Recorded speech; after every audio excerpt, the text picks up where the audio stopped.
Pouvoir marcher, voilà un ingrédient vital de notre vie. Pouvoir marcher, c'est la possibilité de se déplacer, de découvrir de nouveaux horizons, de partir à la découverte, d'aller vers l'autre. Or, dans l'épisode biblique sur lequel nous voulons porter notre intérêt aujourd'hui, nous découvrons un homme qui est dans l'incapacité de marcher et qui va, grâce à l'intervention de Jésus, découvrir toutes les potentialités qu'il y a à se mettre debout et à mettre un pas devant l'autre.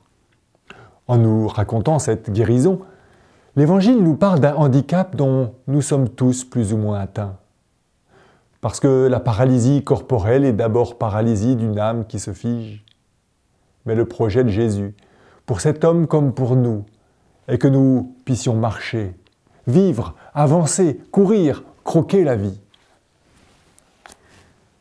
Écoutons comment l'Évangile nous rapporte cet épisode.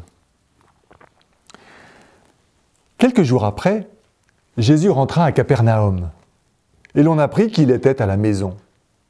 Et tant de monde s'y rassembla qu'il n'y avait plus de place, pas même devant la porte. Et il leur annonçait la parole. Arrivent des gens qui lui amènent un paralysé porté par 4 hommes. Et comme ils ne pouvaient l'amener jusqu'à lui à cause de la foule, ils ont découvert le toit au-dessus de l'endroit où il était. Et faisant une ouverture, ils descendent le brancard sur lequel le paralysé était couché. Voyant leur foi, Jésus dit au paralysé, « Mon enfant, tes péchés sont pardonnés. » Quelques scribes étaient assis là et raisonnaient en leur cœur. « Pourquoi cet homme parle-t-il ainsi? Il blasphème. Qui peut pardonner les péchés sinon Dieu seul ?» Connaissant aussitôt en son esprit qu'ils raisonnaient ainsi en eux-mêmes, Jésus leur dit « Pourquoi tenez-vous ces raisonnements en vos cœurs?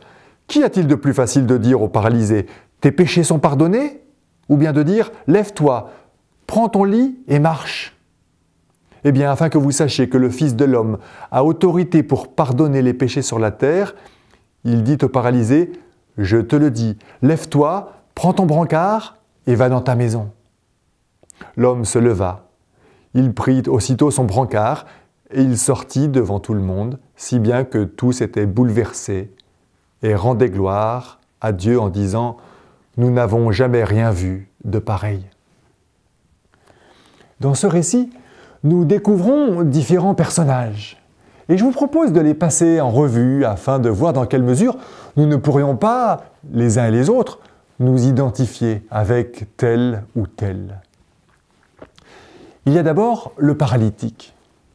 Quelle était l'intention de la venue de l'homme dans cette maison où Jésus prêchait? Le texte n'en dit rien. Venait-il chercher la guérison? Venait-il écouter l'enseignement de Jésus? Venait-il par simple curiosité voir ce Jésus qui était de passage et dont on parlait de plus en plus? Qu'importe. Parce que Jésus précède nos attentes. Et même plus, il nous surprend bien souvent. Il nous déplace. L'action de Jésus vis-à-vis de cet homme n'est pas simplement une guérison physique, mais un changement global, corps, âme et esprit. Vous arrive-t-il de vous sentir paralysé, dans l'impossibilité d'aller de l'avant, que ce soit dans vos projets, dans vos relations, dans vos choix de vie? Peut-être parce qu'il y a trop d'obstacles, peut-être parce qu'il y a une lassitude, peut-être parce que vous ne savez plus trop vers où marcher. Alors le premier message de ce récit, c'est que si vous n'arrivez plus à avancer dans la vie, peut-être qu'un détour à la rencontre de Jésus pourrait vous remettre en marche. Oui, de la même manière que Jésus a remis sur pied cet homme paralytique, Jésus, par sa parole, par son action, par la relation qu'il veut établir avec chacun de nous, peut nous faire passer de l'horizontalité à la verticalité. Il peut nous remettre debout, nous faire avancer là où nous stagnons. Ce qui compte pour cela, c'est d'ouvrir une brèche vers le ciel et laisser Jésus agir. Si l'on continue à évoquer les différents personnages de ce récit, on découvre les hommes qui portent littéralement le paralysé. Ils ont un rôle prépondérant dans la rencontre de Jésus avec cet homme qui ne pouvait pas faire cette démarche vers Jésus tout seul.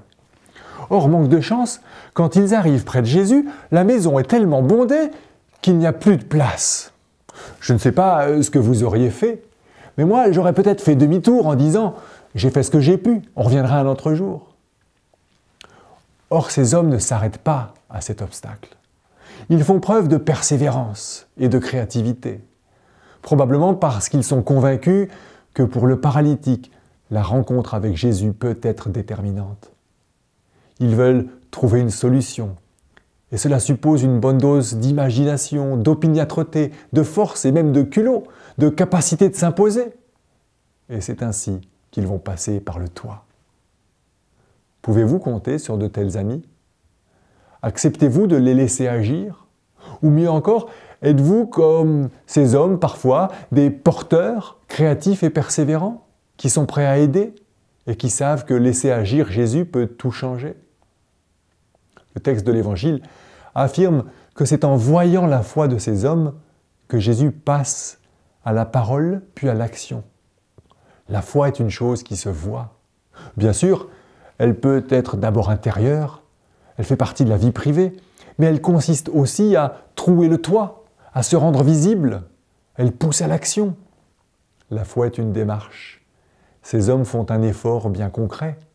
Certes, cet effort n'a de sens que parce que Jésus l'a rendu possible et urgent par sa présence. Cependant, ici comme souvent ailleurs, la foi n'est pas juste acceptation. Elle met les êtres en mouvement vers celui qui est d'abord venu vers eux.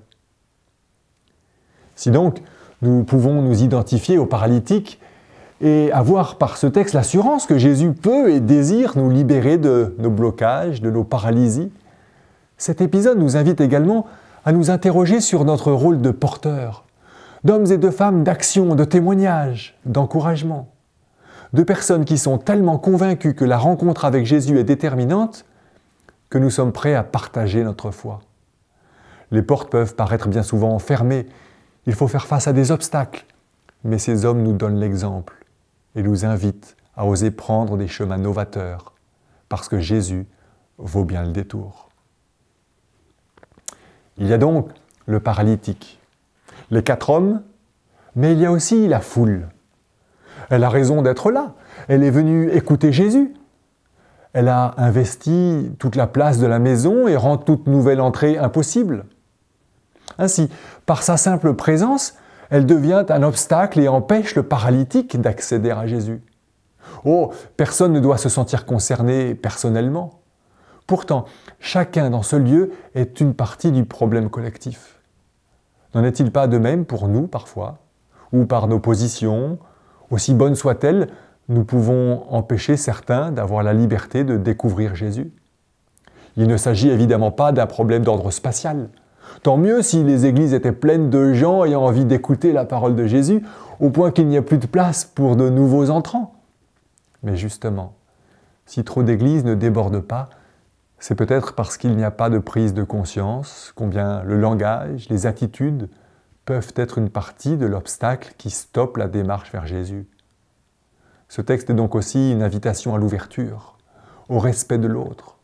Avoir des convictions, c'est bien, c'est important, mais il est aussi primordial d'accepter de faire de la place et de respecter le cheminement propre à chacun. On découvre ensuite les maîtres de la loi, qui sont choqués par les paroles de Jésus, qui d'après eux n'a pas autorité pour pardonner les péchés. De la même manière que Jésus avait vu la foi des porteurs, ils discernent maintenant la dureté du cœur de ces scribes. Ils ont raison dans leur raisonnement. Dieu seul peut pardonner. Jésus, en accordant le pardon, blasphème. Sauf que ce raisonnement les empêche de voir ou de comprendre que Jésus est justement en train de se révéler comme le Christ, le Messie. Marc nous précise que les scribes sont assis. Ce n'est pas anodin dans un récit qui nous emmène de la position couchée à la position debout. Mais justement, être assis, c'est peut-être mieux qu'être couché, mais cela ne fait pas de nous des marcheurs. Le raisonnement, pour ne pas dire le positionnement des maîtres de la loi, les maintient dans l'immobilité. Alors qu'ils se pensaient dans le vrai avec leurs attitudes religieuses formelles et figées, c'est cela précisément qui les empêche de découvrir en Jésus le Fils de Dieu. Et bien entendu, ce risque-là existe pour nous encore aujourd'hui. Enfin, il y a Jésus. Il s'adresse au paralytique en vrai thérapeute. « Mon enfant », lui dit-il. Cette parole de Jésus est à la fois pleine d'autorité et d'amour, comme pour permettre au malade de tout recommencer à neuf, en lui rendant totalement confiance. « Mon enfant », oui, c'est une invitation à faire confiance. Elle ne retourne pas vers le passé, tout au contraire. Elle ne favorise pas la régression, mais la progression. Quand on est un enfant, on a la vie devant soi. En le libérant de sa peur, Jésus le rend capable de commencer à vivre par lui-même et pour lui-même. Seule la certitude que Jésus le considère comme un fils permet au malade de s'affronter lui-même, de s'accepter. Pour Jésus, cet homme n'est pas un enfant parmi tant d'autres, mais Jésus utilise un pronom possessif, « mon enfant », comme pour signifier qu'il lui est particulièrement attaché. Jésus instaure un lien organique, filial, celui de l'amour inconditionnel. Il n'y a pas de préalable nécessaire pour être reçu par Jésus. Il nous accepte et nous aime tels que nous sommes, avec nos histoires, nos luttes, nos doutes, nos passions. Il ne souhaite pas forcément que nous restions tels que nous sommes. Mais c'est à partir de ce que nous sommes en vérité que Jésus entame son action transformatrice. Nous pouvons faire tomber les masques.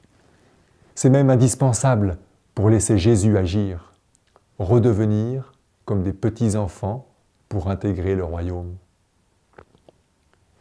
Tes péchés sont pardonnés. Voilà la parole qui décide de tout, qui libère des contraintes et des blocages.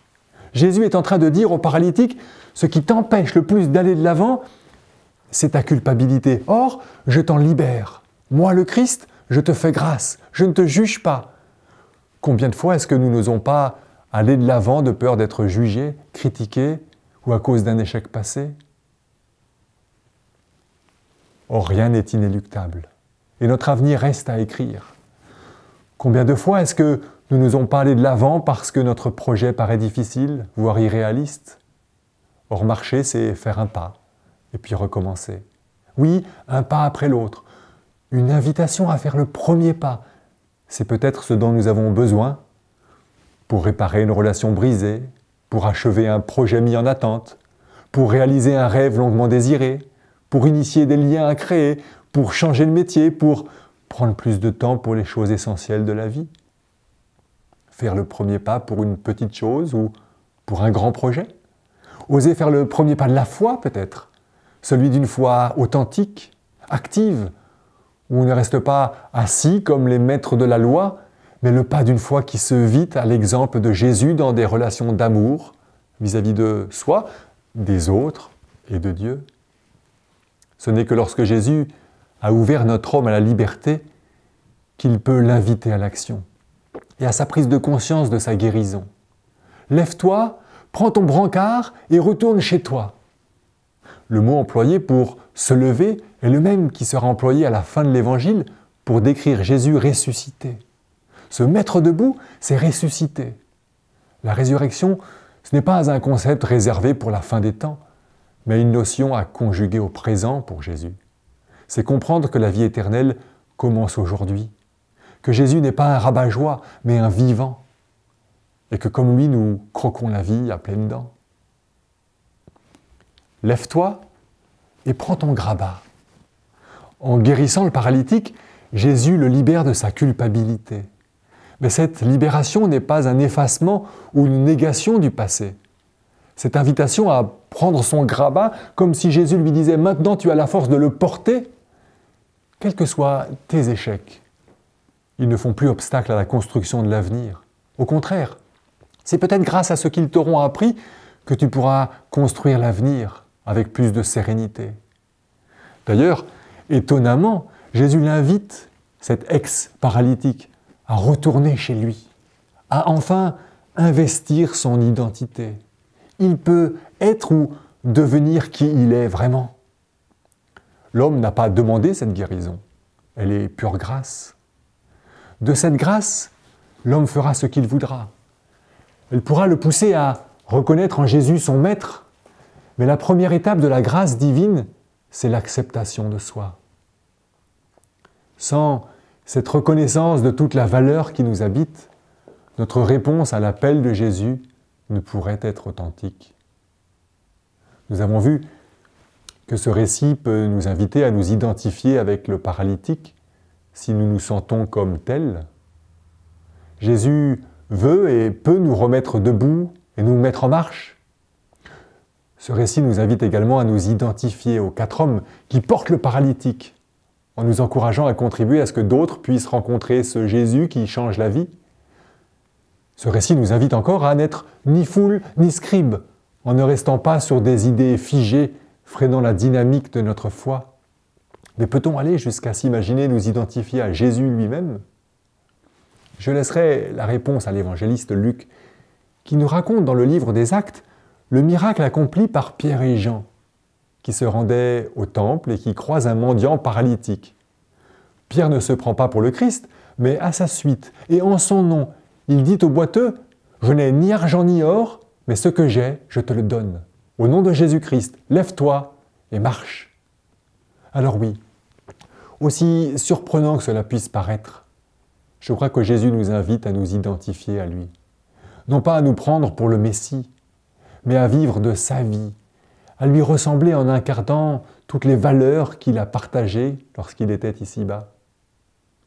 Dans la même lignée, je crois que c'est tout sauf un hasard si le récit qui suit ce miracle, tel que rapporté dans l'évangile de Marc, est l'appel à le suivre que Jésus adresse à Matthieu. Lévi-Matthieu se leva et le suivit, nous dit le texte. Le miracle qui précède vient donc un signe que Jésus peut nous rendre capables de nous lever et de le suivre si jamais nous en doutions. Alors Jésus s'adresse à chacun de nous encore aujourd'hui. Et il nous dit, comme au paralytique et comme à Matthieu, « Mon enfant, lève-toi et marche. » Maintenant, c'est à nous de faire le premier pas.